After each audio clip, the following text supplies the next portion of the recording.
কিছুদিন আগে একটি দাদাকে রিপ্লাই দিতে গিয়ে আমি আমার একটা ভিডিওতে জোর দিয়ে বলেছিলাম, মেয়েরা শুধুমাত্র বেকার ছেলেকে ভালোবেসে বিয়ে করতে পারে তা নয়, আমাদের সমাজে অনেক বউ আছে যারা প্রতিবন্ধী স্বামীকে বাঁচানোর জন্য দিনের পর দিন লড়াই করে যাচ্ছে।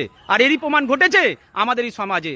স্ক্রিনে যে মেয়েটিকে দেখতে পাচ্ছেন নাম হলো সোমা, আর বিছানায় যে মানুষটা শুয়ে আছে নাম হলো আকাশ। সোমার আর আকাশের দাম্পত্য জীবন ছিল অত্যন্ত সুখের, তাদের হাসি খুশি জীবনে কোনো কিছুরই অভাব ছিল না। কিন্তু গত 12ই অক্টোবর একটি মর্মান্তিক কার অ্যাক্সিডেন্টে আকাশের এই অবস্থা হয়ে যায়। মেডিকেল সায়েন্স সোমাকে জানিয়ে দেয় যে আকাশকে কোনোভাবেই ফিরিয়ে আনা সম্ভবপর নয়। আর সেখান থেকেই সোমা লড়াই শুরু করে, দাঁতে দাঁত চেপে ভালোবাসার উপরে ভরসা রেখে ভগবানকে সাথে নিয়ে লড়াই করতে করতে সমাজ জিতে গেছে।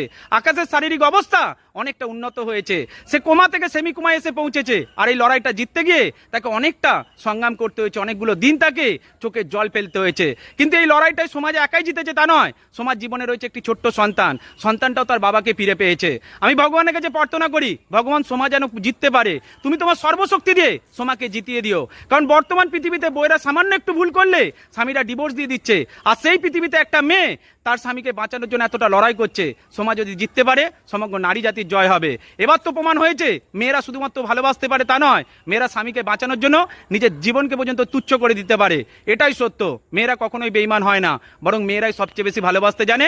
এটা কিন্তু চিরসত্য প্রমাণিত হয়ে গেছে। ভালো থাকবেন প্রত্যেকে।